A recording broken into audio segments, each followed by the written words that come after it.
বিসমিল্লাহির রহমানির রহিম। আসসালামু আলাইকুম এভরিওয়ান।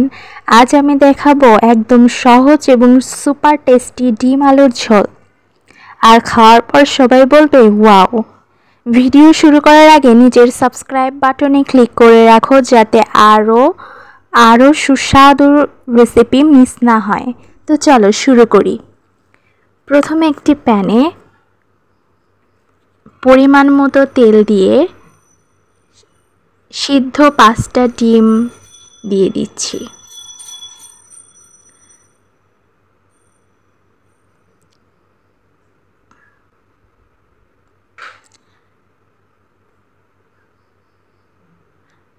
ডিমগুলো যখন হালকা একটু বাদামি কালার হয়ে আসবে সে পর্যায়ে আমরা ডিমগুলোকে নামিয়ে নিব।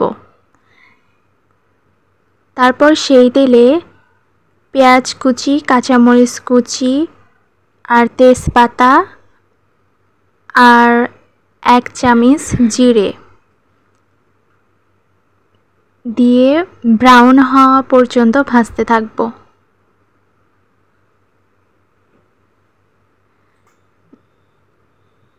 পেঁয়াজটা একটু নরম হয়ে গেলে তাতে সিদ্ধ আলুগুলো দিয়ে নিব। আলুগুলো সিদ্ধ করে হাত দিয়ে আমরা ভেঙে নিয়েছি, সেই আলুটা দিয়ে দিচ্ছি।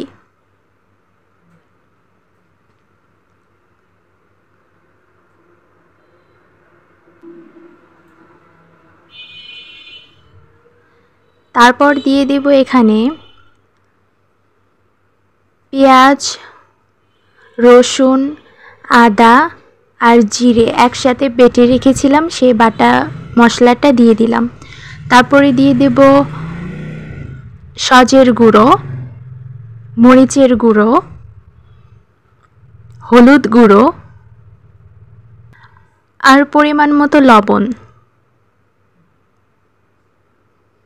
দিয়ে ভালোভাবে নাড়তে থাকব।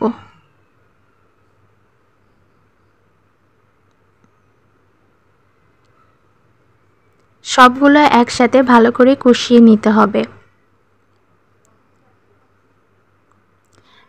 তেলটা যখন উপরে ভেসে আসবে ঠিক সেই পর্যায়ে অ্যাড করব পরিমাণ মতো কিছুটা পানি।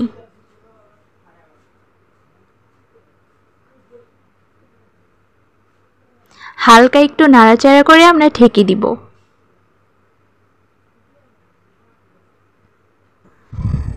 আমি তো এই ডিম আলুর ঝোল খেতে অনেক বেশি পছন্দ করি। আমার মতো আর কে কে এই ডিম আলুর ঝোল খেতে পছন্দ করো কমেন্ট করে অবশ্যই জানিও।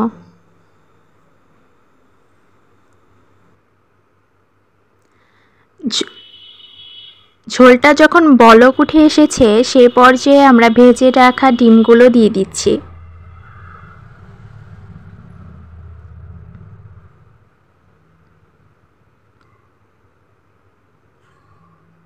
হালকা একটু নাড়াচাড়া করে আমরা ঢেকে দিব।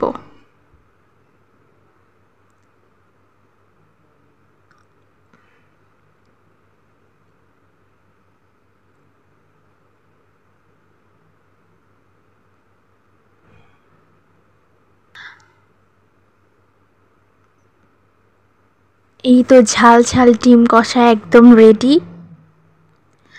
ঝোলটা যখন হালকা গাঢ় হয়ে আসবে সেই পর্যায়ে নামিয়ে ফেলতে হবে, কারণ নামানোর পর ঝোলটা আরও টেনে নেবে আলু।